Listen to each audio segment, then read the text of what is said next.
It's about to get formal. Hey everyone, Nick in the States here. Big shout out to all of you watching from your cube, the can, or your man cave.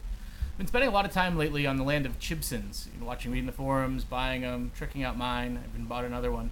But I thought it'd be a good idea to remind myself and others that there are less stressful and or illegal options to copy guitars, especially if you like Fender-inspired instruments. Today I'm going to break down my Tuxedo Telecaster Partscaster that I built last year. The inspiration for this guitar was really more of a look versus specific specs, I guess. It was built around having a Charlie Christian pickup in the neck. And then from there it made kind of a cool sense to do a black and white theme, really to give it that tuxedo formal look, inspiring sort of my outfit today. Definitely not the Movember inspired mustache that's growing creepily on my face. On this guitar, I took to the nth degree of the black and white theme, from the multiply guard to an ebony neck, and we'll go over each of the pieces. Well, the point of this is really to show how much it kind of cost to put together, some of the crap that I learned while building it, and the mistakes that I made, and it just present another option for building these things out. So let's break down the parts inventory first. I sourced everything for this guitar from eBay for the most part, and almost entirely from sellers I hadn't purchased from before. The whole project started with me hunting for a good, inexpensive double-bound body. And this guy right here I bought from Just Dave 1538 for 88 bucks. I think you can also get them on Guitar Fetish now. They're I think about 100 bucks there. And it's a multi-piece if you look carefully in it. It's tough to tell. It's not translucent at all, but it's made of Polonia, so it's really, really light. It probably comes from Indonesia or China. I looked at all parts bodies and was going to finish one myself, but this had a little more instant gratification. And you really couldn't beat the price. I think the all parts ones go for about 220 bucks, and then you still have to finish them. So this is a good deal. As I say, Polonia wood, and I think it was less than 3 pounds without anything in it. Now, like at the body, of course, the cheap part, I was committed and needed to find the Charlie Christian pickup. This one right here came from a guy named TMM95 on eBay. 115 bucks, which was an awesome deal. I think at the time, Lawlers were about 175 or 185. But the Lawler Charlie Christians come down to 165. And it's cool because you can mount the Lawler either to the body or with 3 screw holes coming onto the top, which actually kind of has a neat little look too. So, and you can't go wrong with Jason Lawler's pickups. After reading big shout out to the TDPRI forums, and a couple people had done Charlie Christians in Teles, and the big feedback was you had to make sure you had something with some balls in the neck. In the bridge position. So I went here with a hot stack from Seymour Duncan. They end up being really well balanced, and I'll show you in a little play demo in a second just how well they work together. During my research on the forums too, I decided I wanted to do a 4-way switch. The classic Tele. Position 1 is really the pickups in series for super, a big chunk, basically doubling down on the 2 pickups. Second one's just the neck, so just the Christian. The middle one is the 2 of them together classically, and the 4th position is the bridge. I sourced this one from hoaglandbrothersguitarcompany. They do really high quality stuff. Their stuff tends to be pretty expensive. This was a special blowout. I learned later why. The volume pot actually had a thicker shaft on it than the tone, and getting a knob to work on it was kind of a pain in the butt. I had to drill it out. You save money, you spend money. It's just kind of how it works out.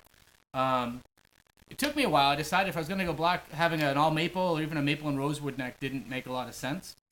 Because I really wanted to have an ebony neck to really play off the body and kind of stick with that theme. And looked around for a while, and eventually I found one from my old friend Cycochik, Cycochik on eBay, also known as Mammoth Guitars. I bought 4 or 5 of his necks over the years. They're fantastic. And I was really psyched to get this one. And if you look, it's an ebony neck. It's got a nice flame maple to it. No skunk stripe. It's a little bit of a funkiness in the wood right there, which is probably how I got it for the price I got it for, which I think was $120 or so, maybe $150. I'll detail it. But it's got a nice degree of flame, and she looks really nice all the way around the end. So it gives it really that upmarket look. Rounding out things at the neck end were Grover Inline 6 tuners from Partsguitarsummer. A vintage style Wilkinson bridge, ashtray type pickup, or ashtray type bridge with brass nut. Nice thing too is this can take one of those ashtray covers over it, snaps in. I got a blank multiply pickguard from mlaval-guitar, and I had the strap buttons and the jack cup kind of laying around. Total parts end up being about $450. I should be able to break them down as part of the video or break them down below. It's slightly less than a made in Mexico Tele, but in this case, it's built to my specs. It's exactly what I wanted, and it's definitely prettier. Plays very well, considering that. For tools, I needed a drill and bits, a scroll saw, and a screwdriver. That's basically it. The pickup came with a template for cutting into the blank guard and cutting a hole that matches the Charlie Christian pickup. It did a passable job. I mean, it could be better. I don't know if you can see it there, but there's some gaps on one of the edges. I told myself I bought 2 guards so I could do another one. It's been a year. I still haven't done it. Maybe someday. While we're talking about mistakes again, I learned repeatedly, this is the second time it's happened to me on a guitar, that I didn't drill the tuner locking screw holes, the little guys on the end. Didn't drill them with quite large enough of a bit. And what happened is while screwing it in with my severe, massive human strength, I sheared the top off of one of the screws while screwing it in. So I ended up having to drill a hole next to it and kind of manhandle it in, and that means one of the tuners isn't mounted in perfectly straight compared to the others. It's only off by a little bit, but this is the second time I've done that on a guitar. You'd hope I learned by now. The other one that was the most expensive learning experience is when the pickup route is very tight, and as I forced everything in and screwed it all in and brought it all through, I decided that I was going to have it professionally wired, even though it really isn't hard, having done it since then. But in that process of screwing it together and giddily taking it to my guitar tech, I sheared the wires off of the bridge pickup. So when he went to wire, he got nothing. And he ended up having to rewire from the pickup all the way out. So for the $150 he was going to charge me to wire it, became $250 pretty quick. For the play demo, I'm running directly into a Black Star HT5R head. I'm using the emulated output coming through my M Audio little box and right into Camtasia where I'm recording the video.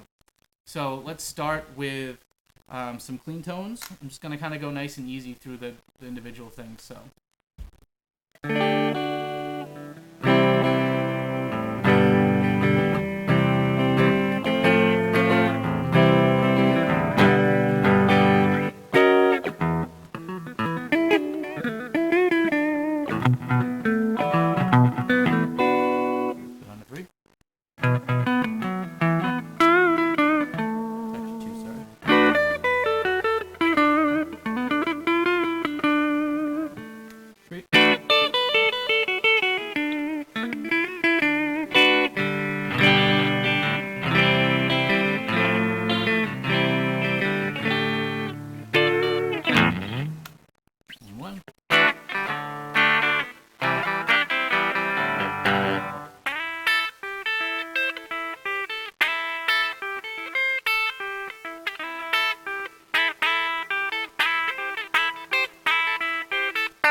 Something like that. So, kind of a good idea for the clean tones. When we go to dirty, let's go back down.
kind of a quick feel just for, what she brings to the table. It's a great little playing guitar, not a ton of money into it, and we like it. So, I've been Nick in the States, and obviously I've got a problem.